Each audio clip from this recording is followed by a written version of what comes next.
那我们接下来这个 session 呢，那我们就请到这个Open Invention Network 的 Coughlan， 他今天呢要来讲的议题呢是Linux patents and Open Invention Network protecting freedom through collaboration and partnership。那就是说是要讲说ONI 它主要是在保障 Linux kernel 的一些权利。那其实 Linux kernel 我们都知道里面有一些专利权的问题，所以说呢OIN 他们主要是希望说能够透过他们组织，然后来团结世界上一些厂商，然后呢在对于那个 Linux 的专利方面有一些保护这样子。那详细的内容我们就交给 Coughlan 来这一场演讲。OK， 谢谢。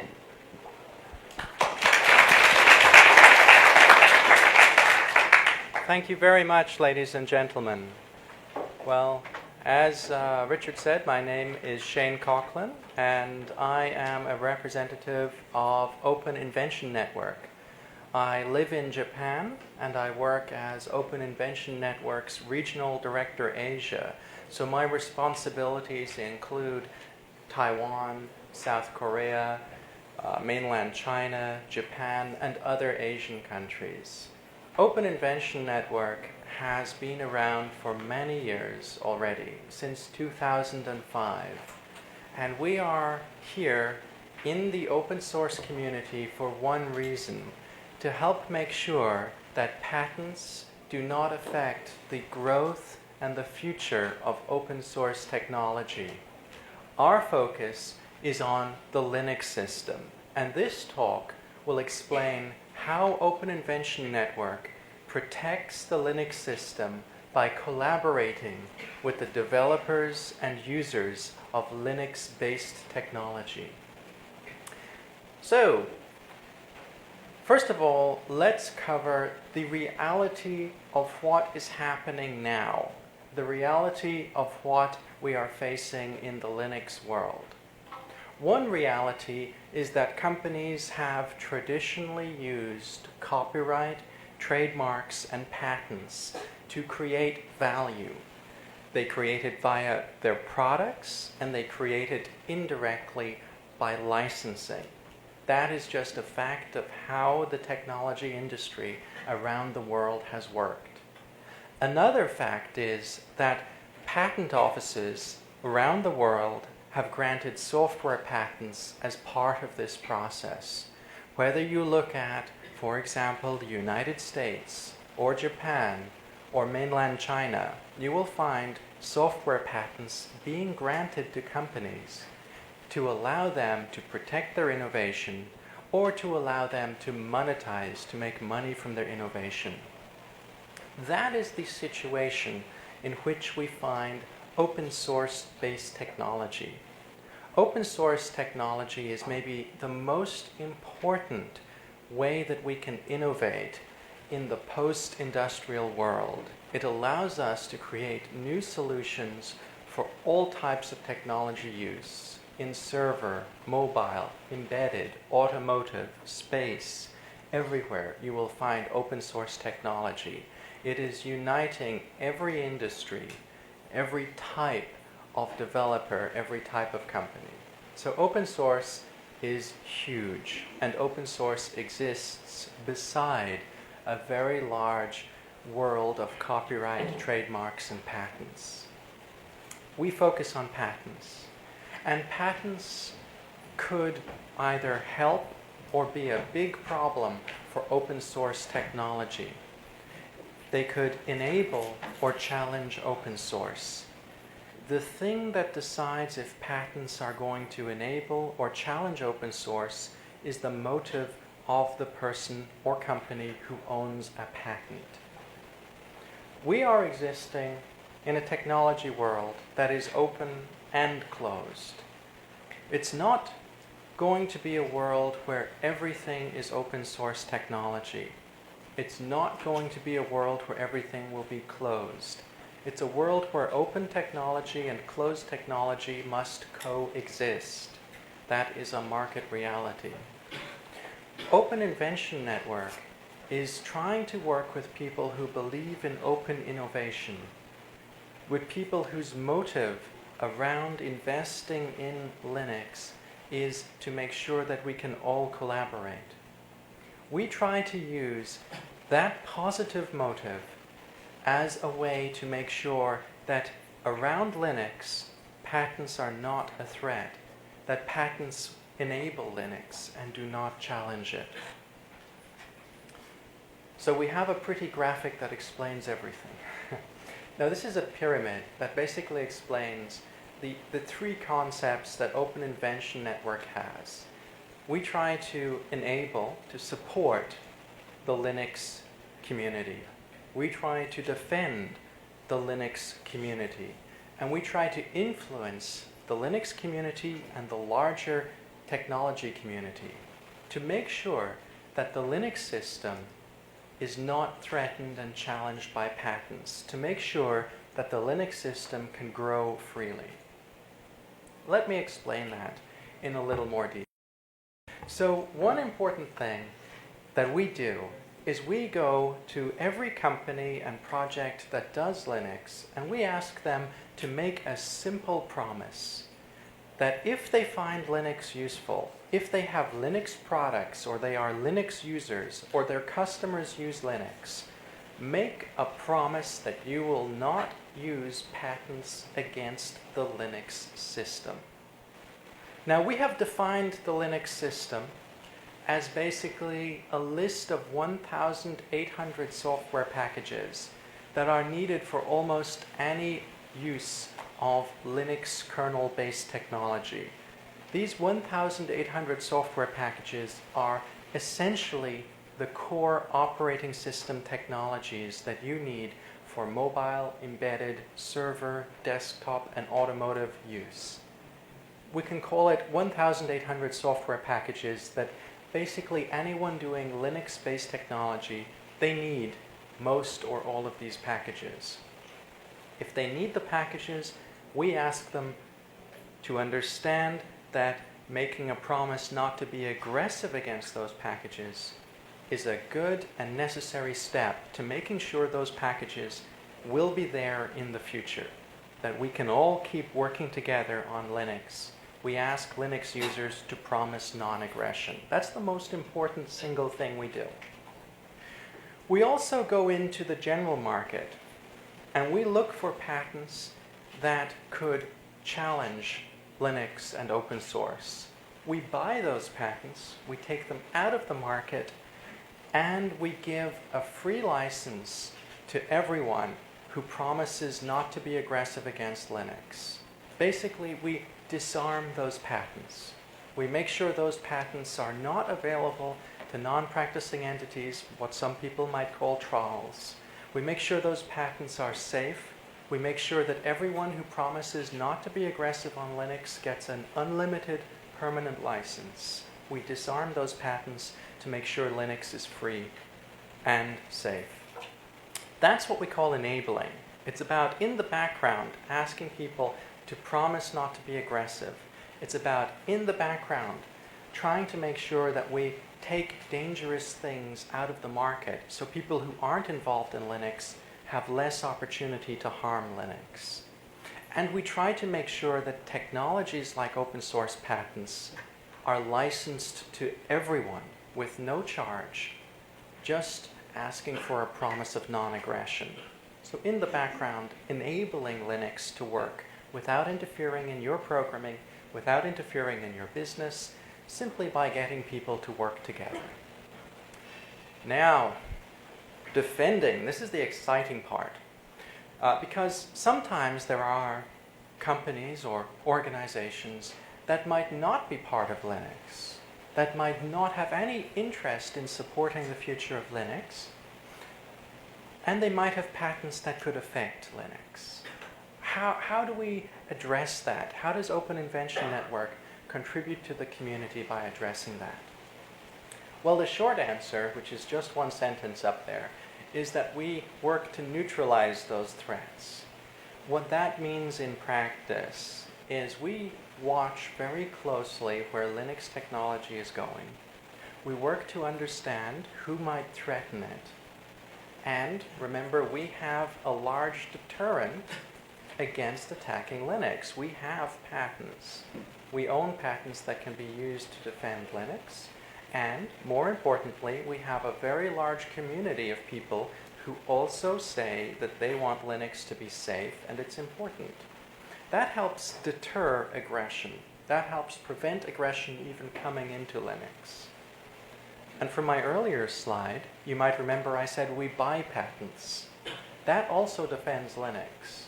When there's a Linux patent out there in the wild that could be a threat, we go and we take it. And then we give a license to everyone so that no one has to worry about it. Then we have, outside of that kind of broad strategy, that big picture, we have a very interactive way of working with every company and project that wants to help us. It's called Linux Defenders. Now, tomorrow, Armin Hemmel, who's sitting there with the blue cap, everyone stare, he's going to talk about Linux Defenders in more detail. So I'm just going to cover it briefly. One of the main things that Linux Defenders does is that it's a place that anyone using Linux can go to if they are threatened. They can go to Linux Defenders, they can contact us, and they can get professional help in terms of people who understand patents, who understand the market, and can help them understand what's going on. So if people are threatened, any project or company, they can go to Linux Defenders and they can ask for help. We also, and this is what Armin will talk about a lot tomorrow, we also do defensive publications. I'm guessing that a lot of people in this room are attached to various free and open source software projects. And a lot of free and open source software projects really do not like patents. We understand that. We understand that. We're trying to deal with the market reality that patents are real and patents threaten Linux. We deal with it by doing things like asking people with patents to promise not to be aggressive. But we also deal with it by thinking with you, how do we prevent patents on the technology you created, that your projects create? That's a defensive publication. When someone creates a great idea but doesn't want a patent and wants to make sure no one else patents it, they can create a defensive publication, a formal record of their idea. We will help with that process. We will help you create that. We will pay for it to be included in official databases and put in front of patent examiners so that patents will not be granted on that technology. It's called a defensive publication. It's part of Linux Defenders. Armin will talk about it tomorrow. It's a very important and very exciting idea. It allows you to record your invention, and we'll support you to do that. Then we do another thing, which is a little bit more lawyer type. This is to prevent or review bad quality patents in collaboration with, for example, the United States Trademark and Patent Office or the Japanese Patent Office. These initiatives are called peer-to-patent and post-peer-to-patent. These initiatives are about when patent applications are submitted, reviewing them in more detail to check, is this really a quality patent or is it copying people's ideas? And post-peer-to-patent is about looking at existing bad quality patents, using examples of prior art to make those patents invalid. So basically, Linux Defenders is all about working with the community to make sure that patents are less of a threat to the Linux system. Okay, that's enough defense. That's enough kind of what do we do when things go badly. What about the long-term future? What about the long-term future of making sure that policy and law is fair and open to supporting technology like open innovation? In short, what about making sure that everyone has the freedom to innovate? Influencing. That's another thing Open Invention Network does.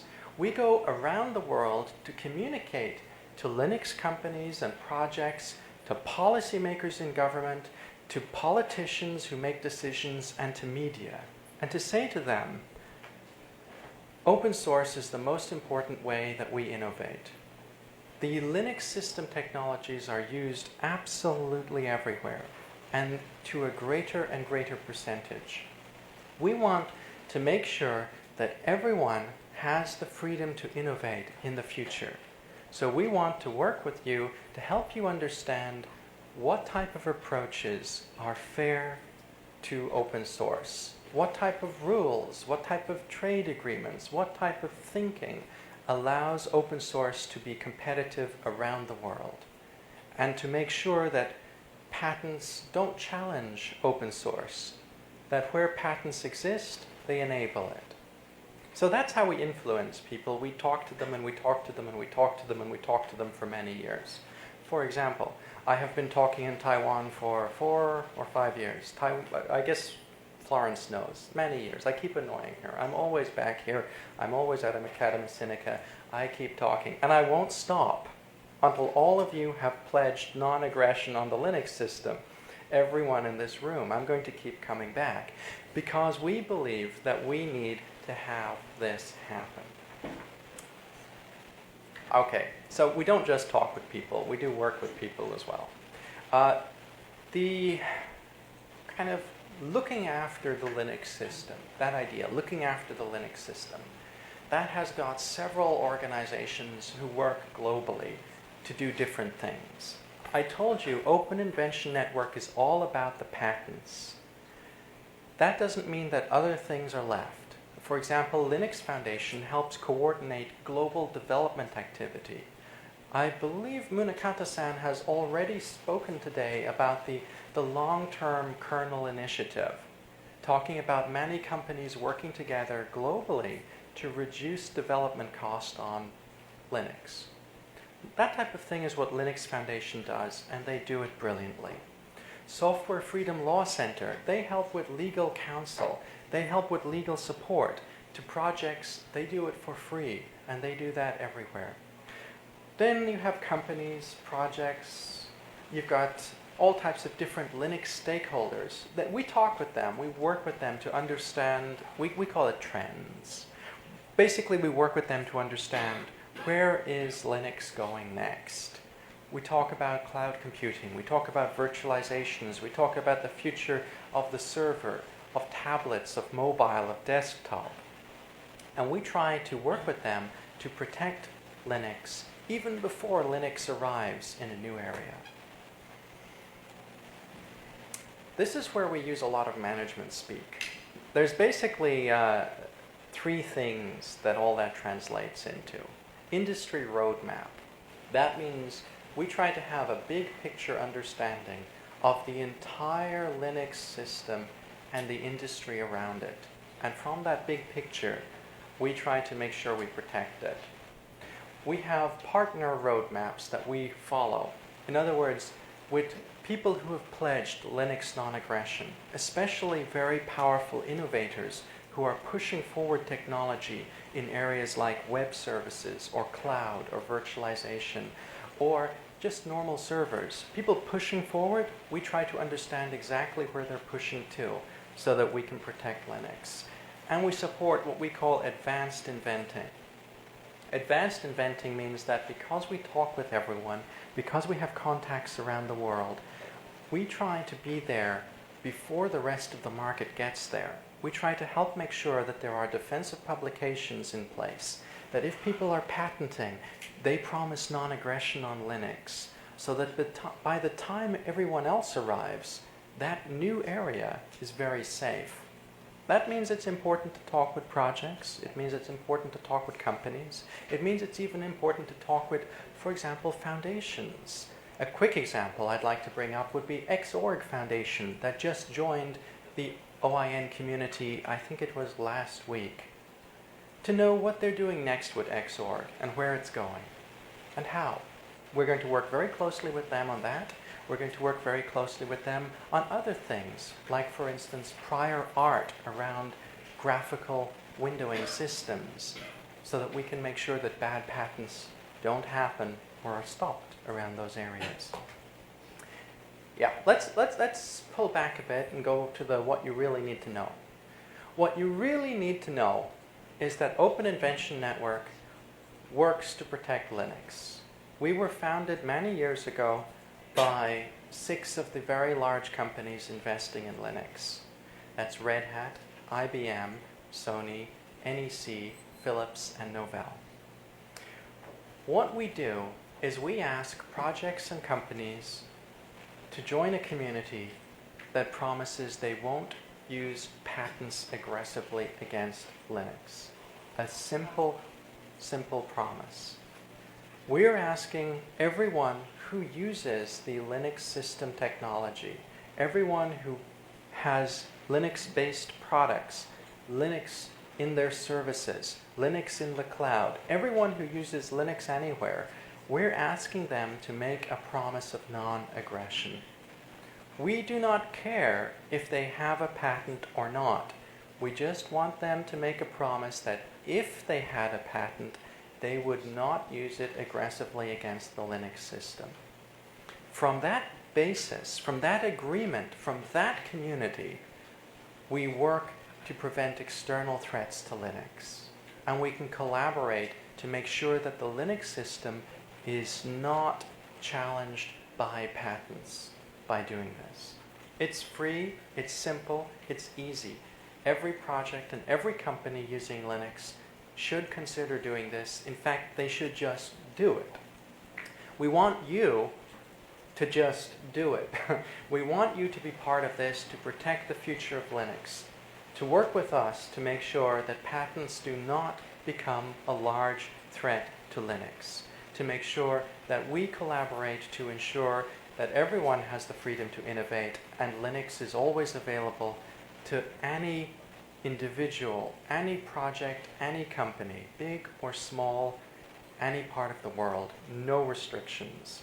If we work together, we can reduce patent aggression and we can keep it as a small issue, not something in the center of Linux. It's an important concept. It sounds a little boring if you just want to do development, but it's a simple promise. If I had a patent, I would not use it aggressively against the Linux system.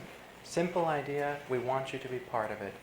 Okay, I have a couple of minutes left. If you have any questions, I'm very glad to take them. I believe there's a question at the back. I got more than one question. So, first of all, why only 1,800 packages? Why let's not say all the packages we have in Debian, for example, or why even limiting on few packages? Why not say all software released as open source? That's one thing. Then, isn't this the patent war a money war, considering that the money is spent in justice? And if so, isn't this battle already lost against giants like Microsoft, Google, Oracle, etc.? And then, isn't this also a war which is mainly US and Japan based? And like we have no software patent in Europe, for example, so I see that a fight that I see mainly in USA. So if I don't care about the US market, why should I care? And finally, shouldn't we just fight the patents themselves rather than playing the games of the big companies? Good questions. Now, there were quite a few, so if I forget one, just bring it back. So do you want me to go one by one? No, wait, let's start. Okay, first I'm going to start with the why do I care one, about if patents are restricted to US and Japan, why should I care? Just as context for the general thing. The situation on software patents is pretty much global, actually. So in some areas like the European Union, we do not see formal software patents as an accepted part of the normal patent market. But the European Patent Office does issue patents on, quotation mark, software implemented innovations, end quotation mark. That's a software patent in effect. So we have a situation where we have very clear software patents existing in the United States and Japan and China as 3 large market examples. But in other markets like the European Union, the EPO is granting what is equivalent to software patents in effect. If you want to read more about that, just for reference, if you look at Free Software Foundation Europe's website and check their software patents page, they have details about the European situation. So that's a good guideline for that. I believe we have different situations depending on which country in Europe, so it's maybe even more complicated, right? Am I right on that point? You've got different situations in terms of the legal systems, but not different situations in terms of the EPO granted patents. So let's put it this way. It's not a clear-cut situation of software patents are formally recognized in Europe and all of the EU countries. It is a clear-cut situation that we're seeing software implemented innovations being granted by the EPO, and EPO granted patents are technically valid across Europe. So in other words, we're looking at the potential for court cases and litigation. So it's something we have to address. Basically, software patents or software patents in effect are global. It's something we have to worry about. It's something we have to address. Okay, so we're addressing it. How do we do it? Moving quickly, second question. Going back to your very first. Packages, how do we decide? Why is it limited? Why don't we cover all open source? Okay, when you're granting a patent license, you need to have a grant that's relatively specific. When you're asking hundreds of companies and projects and foundations to grant, you need to be fairly clear about what you're doing, and you also need to find common ground. What we have done is we have created a list of core technologies that we ask people to grant on. It's not all open source, because that doesn't have a definition beyond it could be anything with an open source license. It's defined. These packages, these software technologies, you're promising you would never use a patent aggressively against. Getting that type of agreement in place and that kind of momentum is doable. A broad grant saying all open source, that would be much less feasible with hundreds of stakeholders. But, and this is something I would love to stress because something exciting is happening. Just this March, we covered 1,100 packages, not 1,800. We just expanded what we call the Linux system by 740 packages. So the Linux system that we are asking people to pledge non-aggression is not static. It grows. So we are adding new packages to it. We started the process this year with large growth of over 700 packages, and we will continue the process annually from now on. So yes, it's not a complete blanket situation for covering everything that you could conceivably have in a Linux-based operating system, but it covers a considerable amount of core technology, and we are taking steps to expand the coverage, especially in new areas where we see Linux growing. For example, mobile technology is a big focus, embedded is a big focus. So I hope that answers that one. What was the other stuff? The last one is, why shouldn't we fight the patent system yes. instead of playing on the same game? Sure. Right. Because we need to multitask. Because if we simply decided to go for the long game of, let's say, dealing with the reason that software patents are a challenge, we're not solving the immediate threats posed in the market. Open Invention Network is doing both. It's dealing with the immediate threats because someone has to, whether you like software patents, whether you're a company with a lot of them, or you really dislike software patents and you ideologically oppose their very existence, it doesn't matter. At the moment, software patents are real and they're a challenge. Someone has to stand up there and try to stop them being a threat to Linux, or at least reduce the threat. At the same time as that, we have to take measures to record innovations that people don't want to patent, like defensive publications, to prevent patents being granted on someone else's idea. At the same time as that, we have to go to policymakers, we have to go to politicians, we have to talk with the media on the longer game of making sure that everyone has the freedom to innovate. So we're looking at multitasking. It's not as simple as A or B.